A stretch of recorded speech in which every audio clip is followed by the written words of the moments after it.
1592 to his descendants in 2025 of Northwest Florida.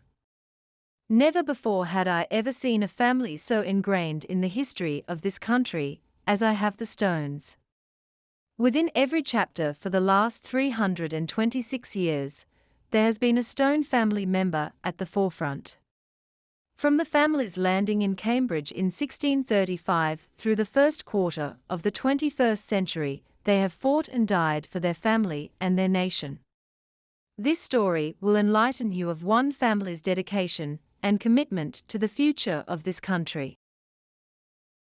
Deacon Gregory Stone was born in the parish of Great Bromley, located in Essex County, England. He was baptized on April 19, 1592, the youngest of 11 children of David Stone. David's first 7 children were from his first wife, Elizabeth Hewitt. However, after she died in 1582, he remarried Ursula Stone, who presented him with 4 additional children, of which Gregory was the last. His family originated in the Great Bromley area and had occupied the land for 300 years. They were of yeoman stock, where Gregory had been taught to read and write, a skill rarely acquired by his social class of the day. As a young boy, he learned and practiced the art of husbandry, which was the care, cultivation, and breeding of crops and animals. After Gregory's baptism on April 19, 1592, he disappeared for 25 years.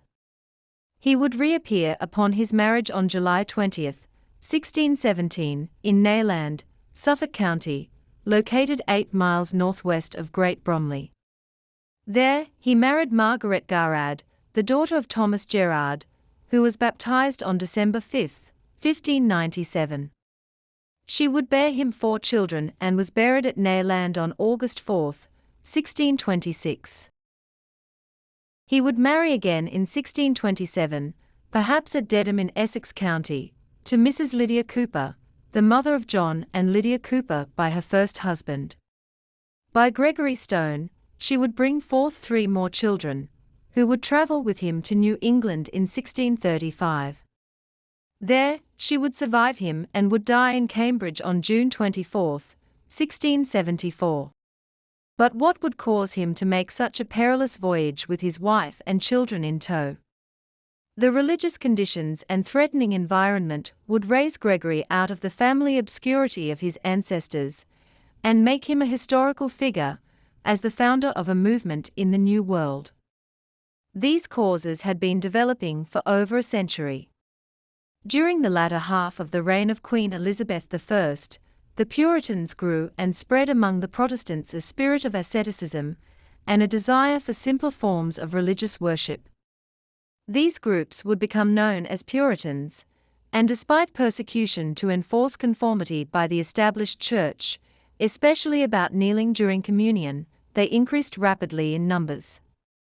Oddly enough, these new beliefs spread among the most influential elements of the great middle class, particularly in Essex and Suffolk counties. The Puritan movement, with its emphasis on asceticism and simpler worship, gained momentum during this era despite opposition from the established Church of England.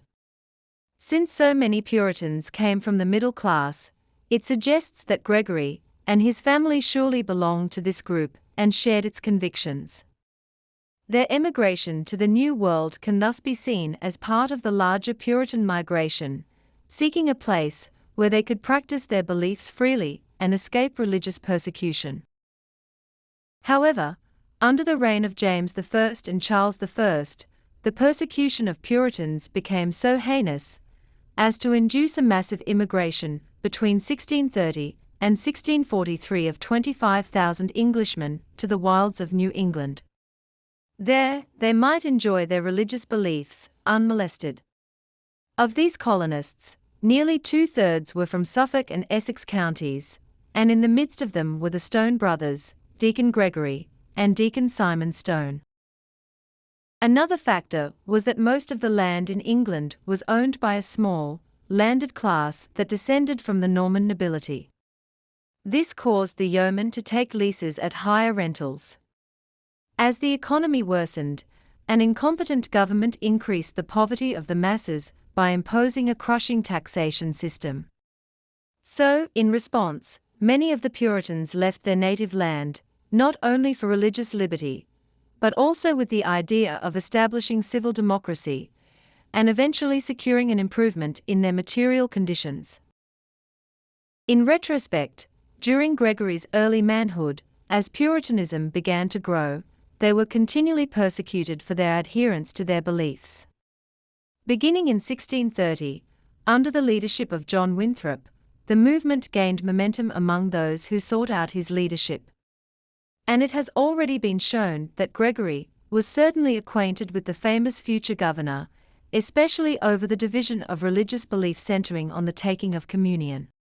The main crux of this irreconcilable, ritual dissent between the Puritans and the authorities of the Church of England was the refusal of the Puritans to receive communion while kneeling. They insisted that they would receive their sacrament while standing before the altar.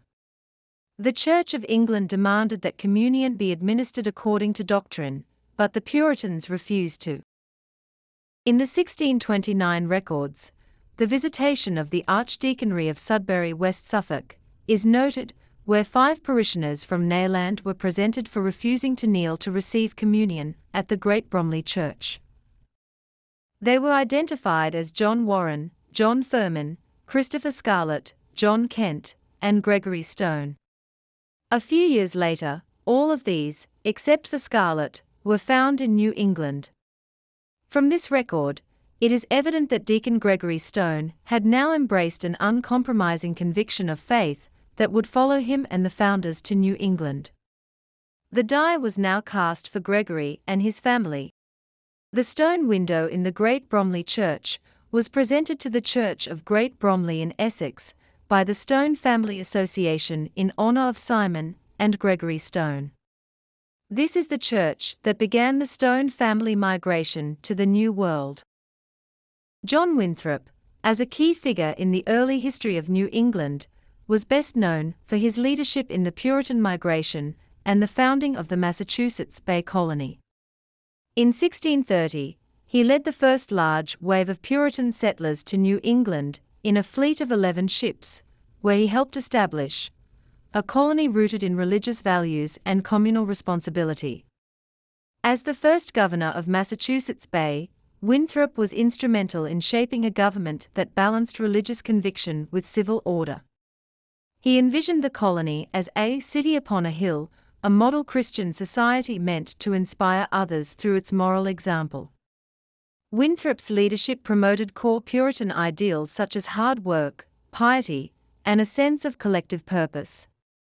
His vision had a lasting impact on American values, especially the emphasis on community, moral integrity, and the pursuit of religious freedom.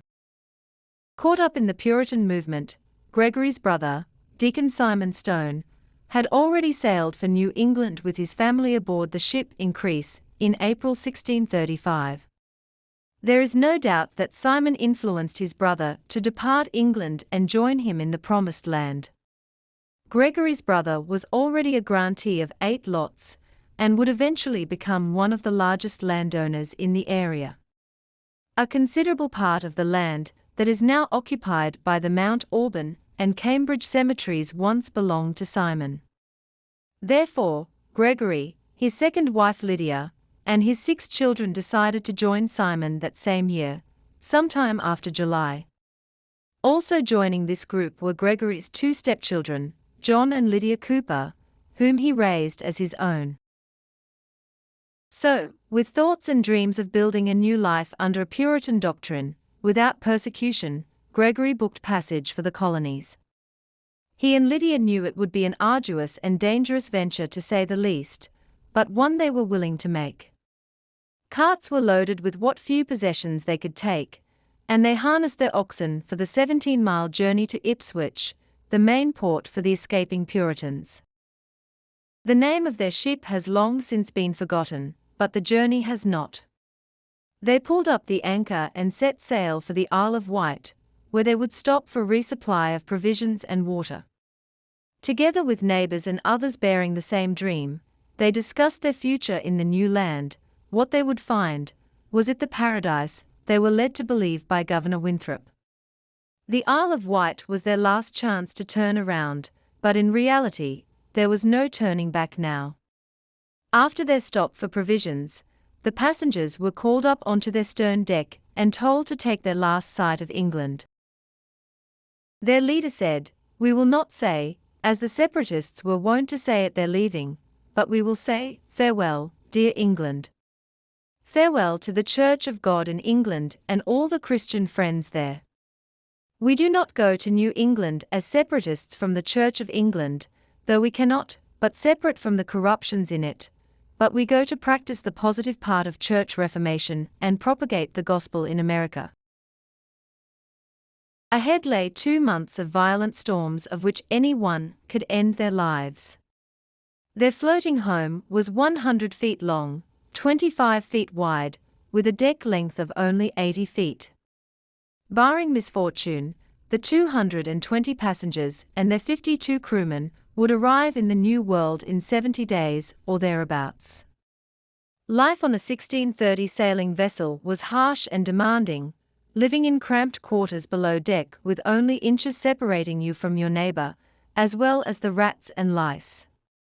Disease and accidents followed you everywhere, waiting for even a minor mistake. If you were lucky, you got a hammock, but many had to sleep on a mat on the hardwood floor. Pork, cheese, fish, and hardtack biscuits were the mainstays as long as they lasted. The food would deteriorate the longer the trip. Lack of fresh vegetables and fruit beckoned a rash of scurvy among crew and passengers. Fresh water was extremely limited and could not be wasted. One study found that 10% of the passengers on such voyages perished, receiving only a watery grave. But how many times on that horrendous voyage did Gregory look out over the barren expanses and wonder if he had done the right thing? Ironically, had Gregory waited just a few more years, this story may never have been written. As it turned out, the Puritans would gain control of the government in 1643, and the religious persecutions ended. Once a routine was established in the first few weeks, the captain called upon the male passengers and had them show their proficiency with the ship's muskets. Those who proved their worth were enrolled to serve on the ship as an impromptu militia force, should the occasion arise. But then what about discipline upon a floating wooden platform of 3,000 square feet, the size of many houses today, in the middle of an endless ocean crammed with 220 people, and cows and goats? A nightmare scenario for the captain of the ship. With this in mind, one day, 2 young men got into an argument and started fighting. They were separated by the crew and both were placed in irons with their hands bound behind them and forced to walk the deck till night. Another was shackled to the mast for using contemptuous speeches in the presence of the passengers and was laid in bolts until he promised in open confession of his offense. Another complaint was made to the captain of an injury that one of the ship's officers to one of the Puritan men. The captain called him and examined the cause, and finding him at fault, he commanded that he have his hands tied and a weight to be hanged about his neck. Regardless, both incidents broke the boredom of the voyage. On another occasion, a servant of our group had bargained with a child to sell him a box worth £3 for 3 biscuits a day during the voyage, and as such had received about 40. Then he sold them to some of the other servants. We caused his hands to be tied up to a bar, and hanged a basket with stones about his neck, and so he stood 2 hours. During the first part of the voyage, the issue of seasickness rose its horrid head. Many were struck down with the malady, but as time went by, they developed their sea legs and were able to tolerate it. One day, the captain saw many of his passengers suffering, so he stretched a rope from the steerage to the mainmast, and had them stand, some on one side and some on the other, and swayed up and down till they grew well and merry. Eventually, most of them grew tolerant and were able to return to normal. Other health issues arose as well, and with no doctors available, they had to rely on the remedies of the day. One day, a maidservant became sick to her stomach from drinking too much strong water, and became senseless, and nearly killed herself. It was a common fault in our young people, that they gave themselves to drink hot waters very immoderately. The Arbella, in her 1628 voyage, was said to have lost 200 passengers from disease within months of their arrival. Sanitation was almost non-existent. This included bowel movements for the passengers, who were forced to use chamber pots and throw their offal overboard. For the most part, the crew would just sit on the stern railing and go into the ocean. But the storms were violent and would rise at a moment's notice. The seas would run so high that they thought they would be engulfed and sent to the bottom. Sails were torn and mainstays damaged, but the little ship endured the pounding from the gigantic waves. They wrote, "About 10 at night the wind grew so high, and rain withal, that we were forced to take in our topsail, and having lowered our mainsail and foresail, the storm was so great, as it split our foresail and tore it in pieces." Then came the day that the color of the water began to change from a deep blue to a greenish color. There appeared a sweet air like the smell of a garden. Thereabouts, seagulls were seen close by, along with another small land bird. Finally, land was spotted on the horizon as passengers crowded the deck to see the blessed sight. They soon neared their destination, and fired their guns in jubilation. But in 1635, the settlement of New Towne, later Cambridge, had no docking facilities. Their money and manpower went to building and expanding their infrastructure for their farming community, not their maritime trade. Since the more established ports of Salem and Boston were apt to have better facilities, goods were shipped there and then transported by land to such settlements as New Towne. Until better facilities were built, the ships would anchor offshore and bring supplies and passengers to the beach by longboat. Gregory and his family were rowed ashore, as he directed the crew regarding the destination of his worldly goods. Never had solid ground felt so comforting beneath his feet. Word of their arrival had already been sent to his brother, though in such a small community, he likely already knew. After a joyous yet solemn reunion, the newest citizens of Stone began settling into their new home.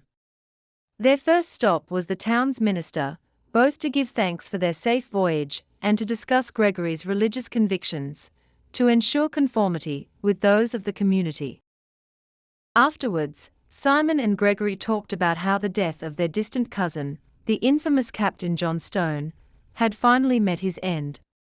The news had travelled fast through the colonies, faster still where gossip clung to every syllable like salt to sea air. A merchant by trade, a scoundrel by nature, John's name stirred unease in drawing rooms and taverns from Boston to Barbados. Captain Stone had made his fortune plying goods between the West Indies, Virginia, New England, and London. Rum barrels, tobacco crates, silks, and whispers of opium filled his holds. In England, they said he knew lords and drank with dukes. In the colonies, he was better known for his temper, his womanizing, and the trail of bruised pride he left in his wake. To the Puritans of Massachusetts Bay, he was the very embodiment of damnation in breeches, a drunkard, a lecher, a braggart, a bully, and a blasphemer. They called him this with no small satisfaction, for they had long sought to rid themselves of him and his kind. But the scandal that sealed his fate came on a humid August night in 1633. Jane Barcroft was a woman of whispered beauty and quiet defiance, and it was said she grew weary of her husband's cold silences. John found her more than agreeable. When soldiers came bearing the warrant for his arrest for adultery, they found the captain sprawled in a large cornfield. Dragged to Boston in irons, he was insolent to the magistrates as befitting of his reputation. But because of his family connections in England, they chose to banish him on pain of death if he dared return. But John Stone below was not a man who feared courts or kings, much less the pious grip of Puritan law. It was no surprise, then, that his death came violently. The Pequot Indians of Connecticut, with whom he had traded and quarreled, reportedly killed him and his crew aboard a small vessel near the mouth of the Connecticut River. Some said it was in revenge. Others whispered that it was justice. Regardless, 9 warriors had boarded his ship at the mouth of the Connecticut River. One of the warriors entered his cabin while John was likely drunk and crushed his head with a war club while he slept. They killed the remainder of his crew and disappeared into the forest. Whatever their reason, his death sparked flames that soon spread to villages, forts, and forests. Within months, the Pequot War would burn across the land. When questioned, they stated that all the warriors who were guilty of killing Captain Stone and his men were already dead of the pox, except for 2, and if they were worthy of death, they would move their chief to have them delivered. A year passed. The gunpowder had mostly settled, but the smoke of vengeance lingered.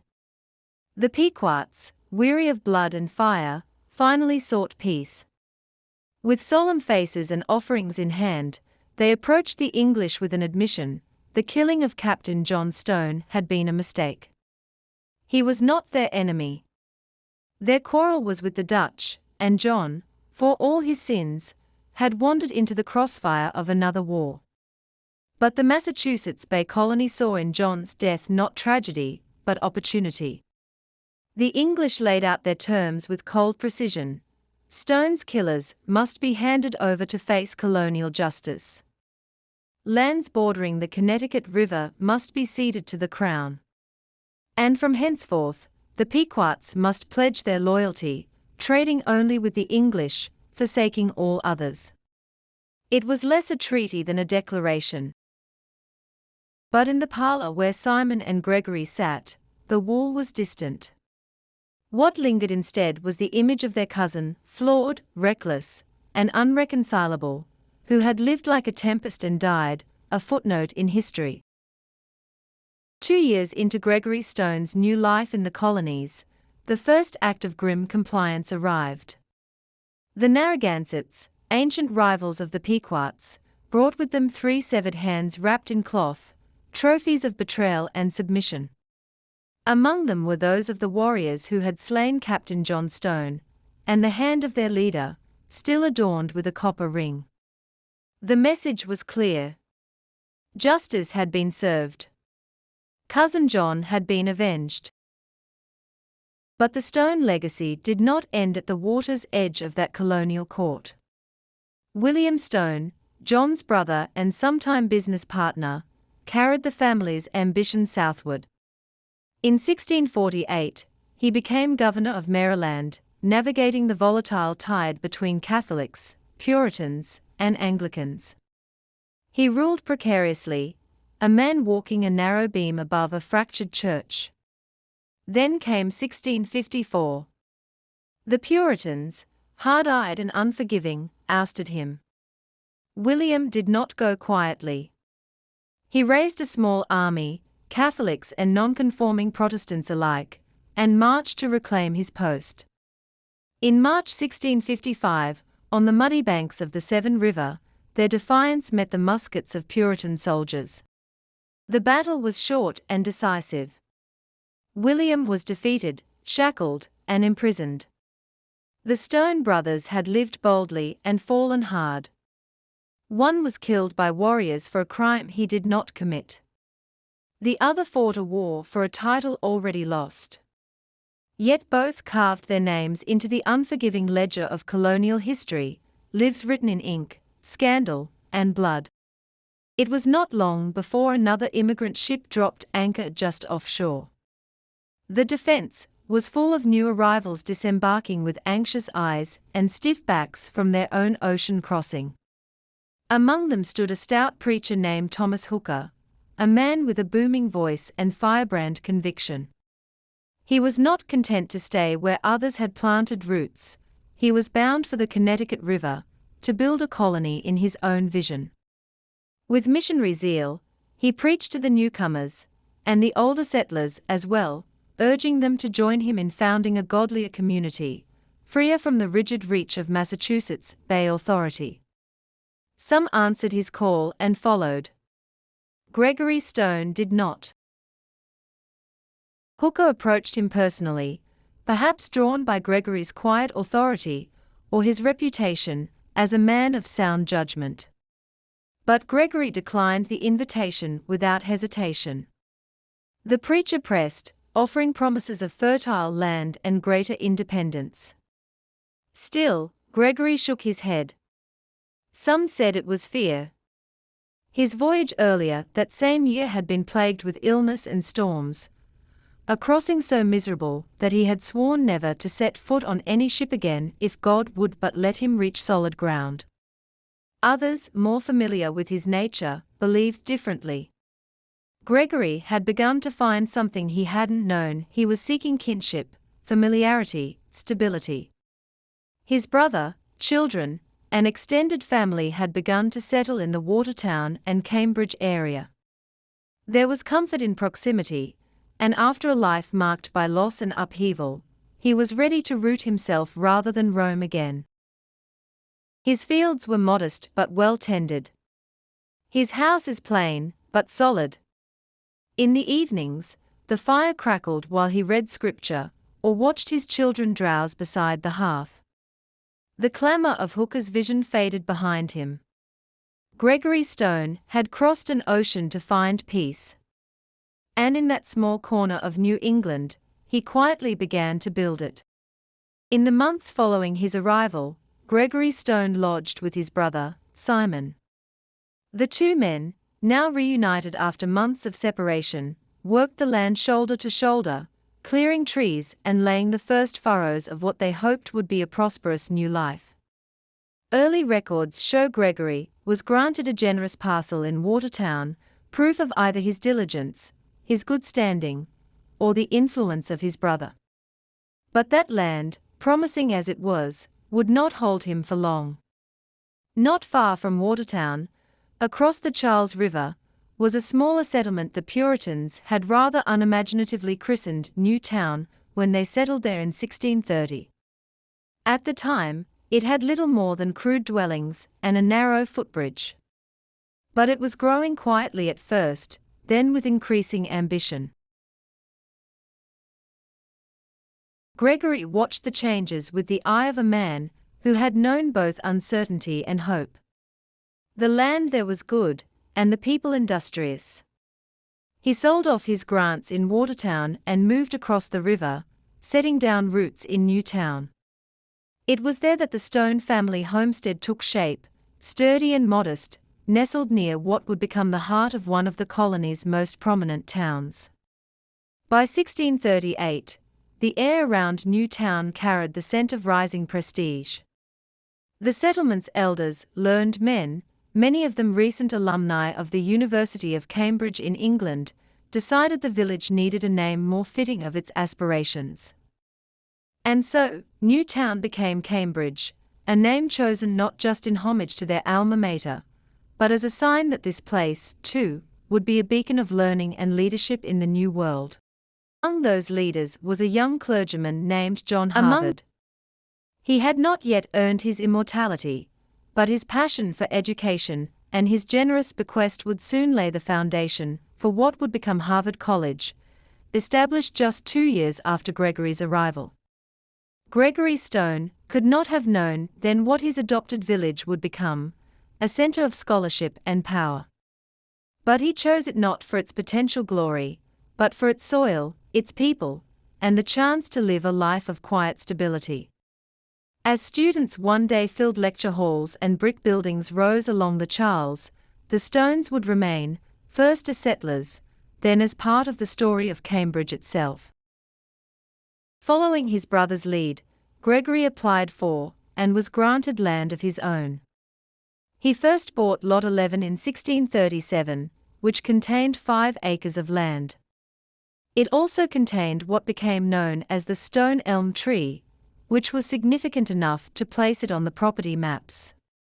That tree was again singled out for mention in 1885 in other publications. In September 1642, Gregory purchased a house, complete with an outhouse and 5 acres of land. This property was next to Lot 11, and was bound on the southeast by the property of Thomas Parish, and Crosby on the northwest, Susan Blodgett on the southwest, and the Commons on the northeast. Originally, the property was granted to John Maynard on August 4, 1634. He built a log cabin, a common structure at the time, and lived there for a year and a half. He then sold the property in 1836 to Roger Harlackenden, who then sold it to Gregory Stone in 1637. This property became the permanent homestead of Gregory and his family. In 1645, he secured Lot 10 with an additional 2 acres of land. Then came Lot 12, another addition with 8 acres. Just north of Gregory's homestead was Lot 13, owned by John Gibson, who was the original accuser of Winifred Holman for witchcraft in 1659. But in 1642, John held title to this land that contained a house and 9 acres of land. It was bound by and Crosby on the southeast, the Commons on the northeast, the Watertown line on the southwest, and Andrew Belcher on the northwest. The lot was originally 2 separate grants, with Gibson holding title to 6 acres while Elmer Edward held on to 3 acres. In 1637, Gibson bought Elmer out and held the property until he died in 1694. The estate then passed to his son Samuel, who died in 1710. His widow, Abigail, and daughter Elizabeth inherited the property until it was sold on May 4, 1711, to Jacob Hill, the great-grandson of Deacon Gregory Stone, who already held title to lots 10, 11, and 12. Always a man of religious conviction, Gregory Stone joined the Watertown Church soon after he arrived in the Massachusetts Bay Colony. At the time, church membership was not only a spiritual commitment, but also a political necessity. To become a freeman, a status that allowed a man to vote and hold public office, one had to be a member of the church. This system ensured that only the Orthodox citizens governed the colonies. Records show that Gregory was granted freeman status in May 1636, a distinction that carried great honor. To be named a freeman, one had to be at least 20 years old, an approved church member, and possess property worth at least £200 equivalent to about $55,000 today. As his fortune improved, Gregory moved his family from Watertown to New Town in present-day Cambridge, in 1647. He then sold his lands in Watertown on September 30, 1639, to Nathaniel Sparhawk, an agent of Thomas Boylston of London, and a name that would be heard again in the Revolutionary War.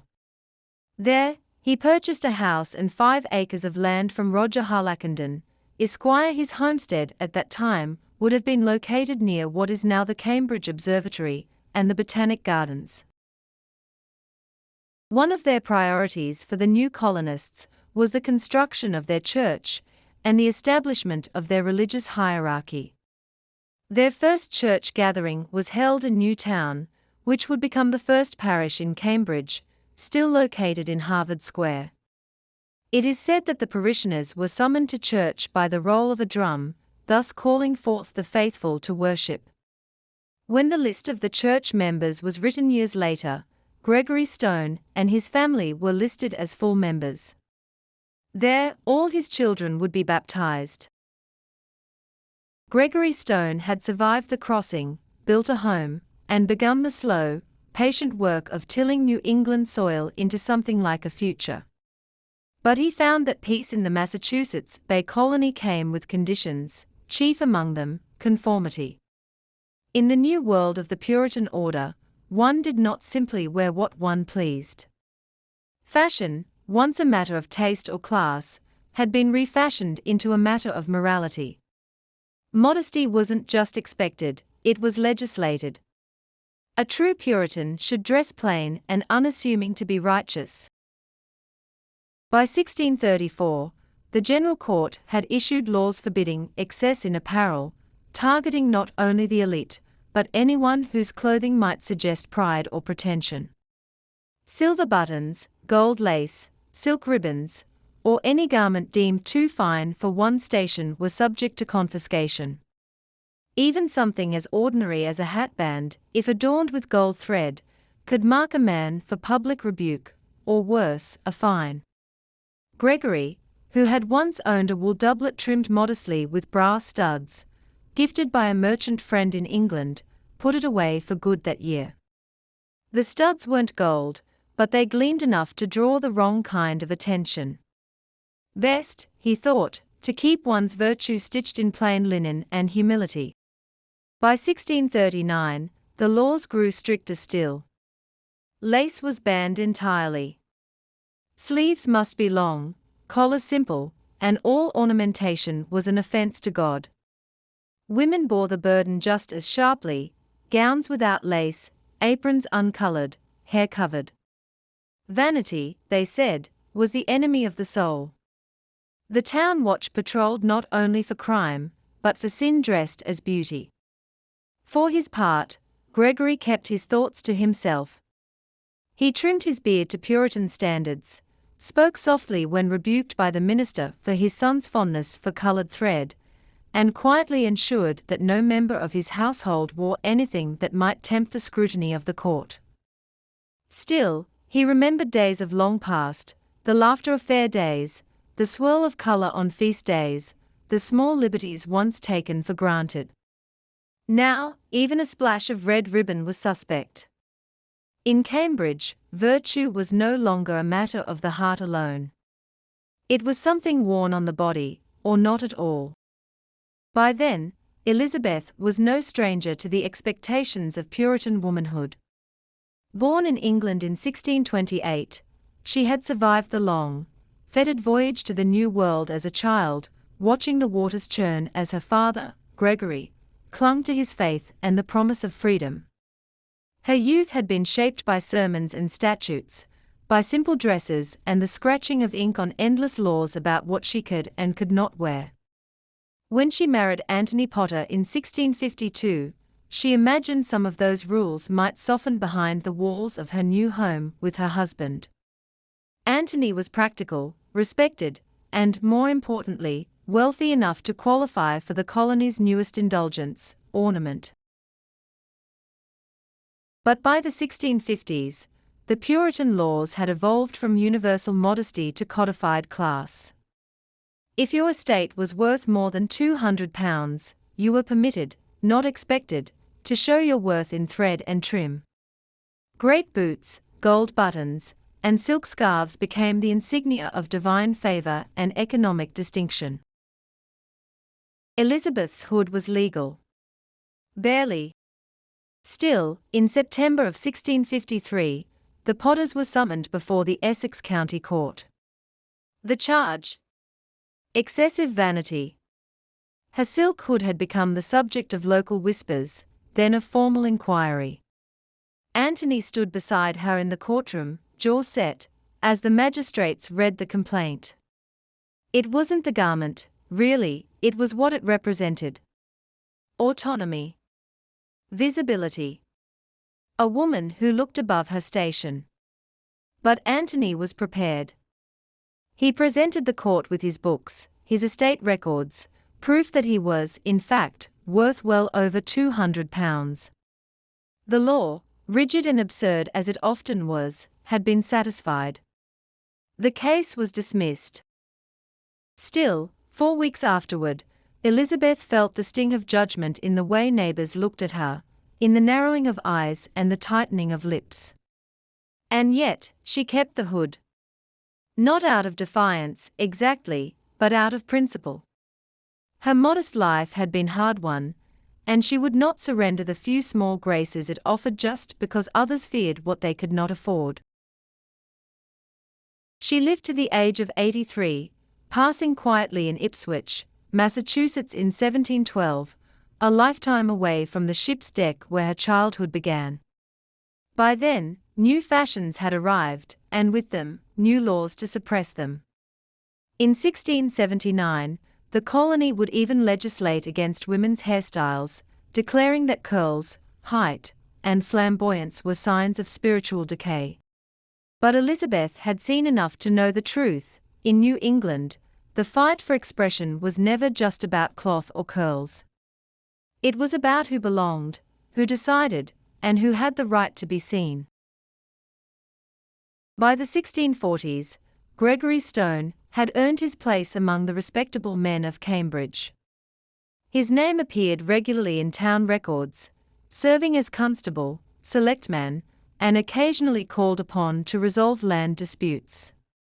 Though never a loud man, he carried weight in the meetings of the town and church, and when he spoke, others listened.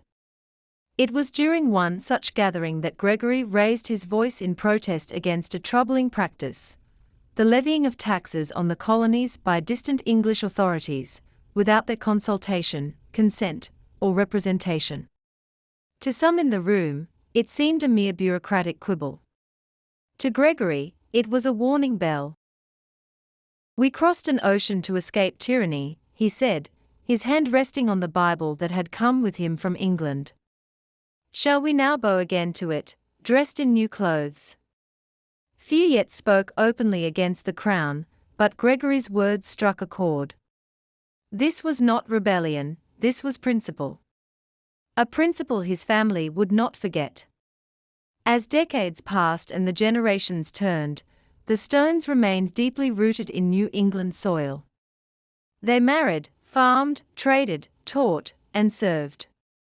And as colonial discontent deepened in the 18th century, that seed of resistance Gregory had planted long ago sprouted again. In Boston, New York, and even rural towns of Massachusetts, descendants of Gregory Stone could be found in the ranks of protesters who dumped tea into the harbor, signed pledges of non-importation, and bore arms in the militias gathering against British rule. One great-grandson, Elijah Stone of Middlesex County, was among the Minutemen at Lexington, musket in hand before dawn. Another, Caleb Stone of Worcester, was known to have printed pamphlets denouncing Parliament's taxation policies, echoing the very words Gregory had once spoken in a wooden meeting house a century before. The Stones had not sought war. But they had always known the weight of silence in the face of injustice. And by the time the colonies declared their independence, the voice of Gregory Stone, steady, reasoned, and unyielding, seemed to echo through them all. On September 6, 1638, Gregory was one of the 3 deputies for Cambridge to the Massachusetts General Court. The same court would vote on May 2, 1638, to change the name of the town from Newtown to Cambridge. But the most noteworthy committee of which Gregory ever served was in 1664, when he and 3 other Cambridge men presented to the General Court a petition signed by them and 140 other residents of Cambridge. The crux of the petition was their protest against the proposal for the establishment of a royal commission. They felt that such a commission was nothing more than an arbitrary council without their representation, contrary to the original charter of the colony. This was the first muttering of what a century later would be heard in full voice as the Declaration of Independence of 1776. The colony records described this occurrence as the court being met together and informed that several persons, and evidence of Cambridge, were at the door and desiring liberty to make known their position on October 19, 1664. Thus, Mr. Edward Jackson, Mr. Richard Jackson, Mr. Edward Oakes, and Deacon Gregory Stone, coming before the court, presented a petition from the inhabitants of Cambridge, which was subscribed by many inhabitants. But New England's concern about unwanted taxation was soon replaced by something far more sinister, that of witchcraft. In the summer of 1659, a woman named Winifred Henchman Lovering Holman, widow of William W. Holman of Cambridge, lived near Gregory and Lydia with her daughter Mary. Winifred's troubles began with her neighbors, John Gibson and his wife Rebecca, who lived across the street from them. Also in the Gibson home were their children, John, their married daughter Rebecca Stearns, and Rebecca's child. Winifred and her husband had migrated from London in 1635 aboard the Defence. After William's death, Winifred earned a meagre living by caring for the sick, a distasteful occupation for a woman of her time. One account noted that she bathed and massaged her patients, used herbs and spices, and invoked the blessings of the Lord on their behalf. But such ministrations were later cited as evidence of witchcraft. She had dared to heal through mental and spiritual means, invoking the blessings of God, an act viewed with deep suspicion in an age of fear and superstition. As the story goes, over time, their daughter Rebecca began to suffer from unexplained fits in which she barked like a dog and screamed that Mrs. Holman and her daughter were witches. Alarmed, her parents sought answers for her volatile behavior. They turned to the church and filed an indictment, claiming that Winifred Holman had once offered herbs to their daughter during an earlier episode. Afterwards, they claimed, Rebecca's condition worsened each time she saw the Holmans. They also informed the authorities that Winifred had tended to their granddaughter during an illness, but that her ministrations brought no improvement. The indictment further included accounts of Winifred's odd behavior, and that of her poultry, which the Gibsons viewed as unnatural. They even attributed the mysterious deaths of several hens to her influence.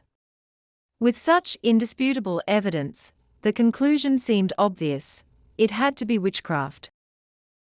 Many local citizens believed the indictment had to be taken seriously. After all, evil spirits were thought to roam the world, seeking human vessels to inhabit. Surely, they reasoned, Winifred must be one of them. Just 12 years earlier, the people of Cambridge had rooted out another supposed witch, Goody Kendall. Poor Goody had the misfortune of having made much of a child in the presence of the child's nurse. When the child died shortly thereafter, the villagers took it as proof of her guilt. Goody was executed. Fortunately, such prosecutions were relatively rare in Cambridge. But that would not be the case 33 years later in Salem, Massachusetts. There, more than 200 people were accused of witchcraft. 30 were found guilty. 14 women and 5 men were hanged, 1 man was crushed to death under torture, and 5 more died from the squalid conditions of their imprisonment. The final person convicted of witchcraft in Salem was officially exonerated, 329 years after her sentencing.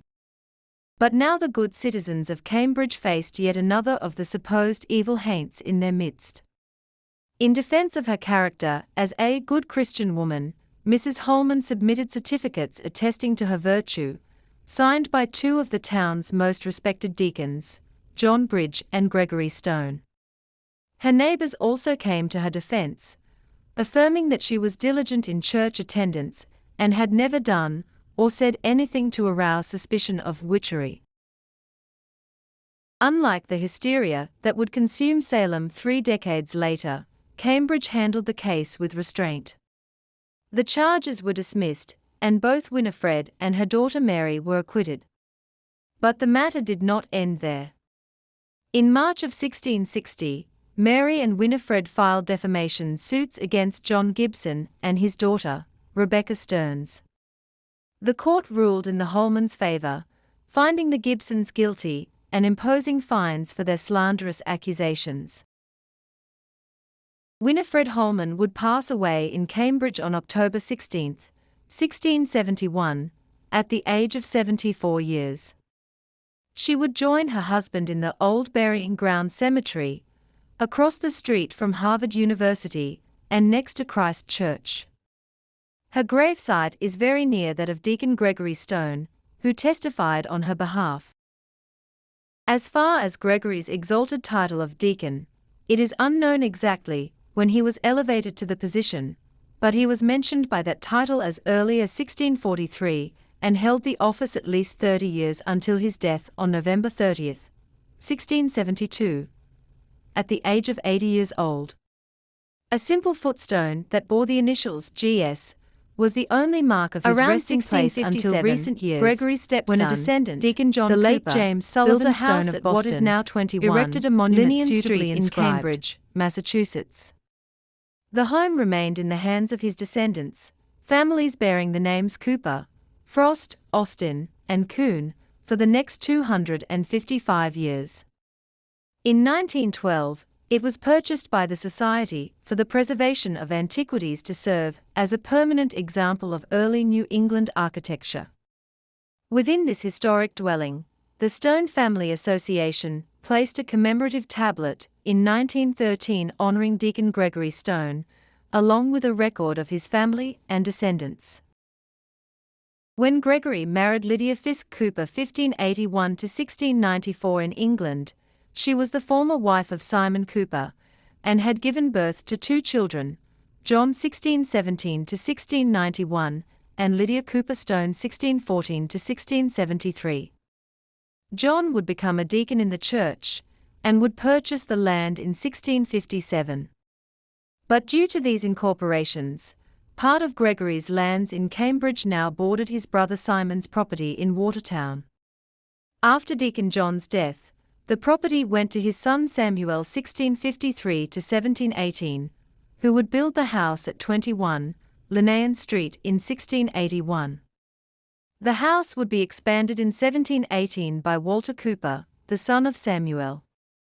Upon his death, he chose to leave half of his inheritance to his widow, Martha Goddard Cooper, and the other half to his son, Walter Cooper Jr.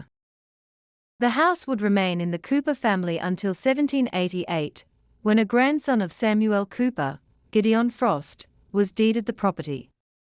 By this time, Charlestown now included the present city of Somerville. Cambridge also had expanded to include the present towns of Arlington, Lexington, Bedford, Lincoln, Brighton, and Newton. Between the years 1807 and 1816, Martha Frost Austin modified the house again by adding Federal-style details. Despite these two major renovations, the original boards are still evident even to this day. The house was finally acquired by the Society for the Preservation of New England Antiquities, now called Historic New England, in 1912.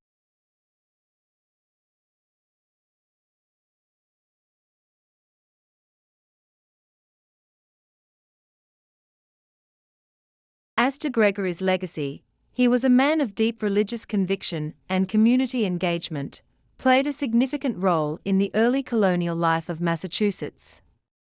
After arriving from England, Gregory quickly integrated into the religious and civic structures of the colony, leaving behind a legacy rooted in both faith and public service. Always a man of religious conviction, Gregory Stone joined the Watertown Church soon after he arrived in the Massachusetts Bay Colony. At the time, church membership was not only a spiritual commitment, but also a political necessity.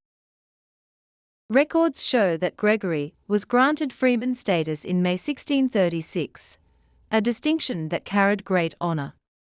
Records show he was deeply involved in both church and civic life, in England and the New World. In Cambridge, Massachusetts, he is listed as a church warden as early as 1643, a role he maintained until his death on November 30, 1672. In January 1658, Reverend Jonathan Mitchell, third pastor of the First Church in Cambridge, recorded the following in praise of Gregory and his family. Gregory Stone, deacon of this church, and Lydia, his wife in full communion, whose children, John, Daniel, David, Elizabeth, Samuel, Sarah, also John Cooper, son of the foresaid Lydia and Lydia Fisk her daughter, being all of them through the rich grace of Christ, come into full communion with his people. They will be mentioned afterwards in their places, all save John Stone, now joined member of the church at Sudbury, Lydia Fisk, now deceased, Elizabeth Stone, now potter living at Ipswich, Massachusetts, Sarah Stone, now Miriam, joined T.E. Church at Concord. Beyond his religious service, Gregory was also active in civic life. His only permanent governmental post in Cambridge was as one of 3 deputies to the Massachusetts General Court, a position noted in the records of September 6, 1638. Additionally, he was frequently elected to special committees formed to address various town affairs. In all, Gregory devoted 35 years of his life to public service before his passing in 1672. 2 later records further illustrate his civic involvement. On January 16, 1670, Deacon Stone and Edward Oakes were assigned the task of catechizing the youth at the farms, suggesting Gregory may have been living with one of his sons at the time. On May 29, 1670, he was appointed to a committee tasked with contracting the construction of a stone wall along the Watertown line. Through faith, family, and dedicated service to his community, Gregory Stone helped lay the foundation for a society that valued both moral conviction and civic responsibility. His contributions endure in both the physical landscape of Cambridge and the historical record of early colonial America. May he rest in peace in the old burying cemetery in Cambridge, Massachusetts.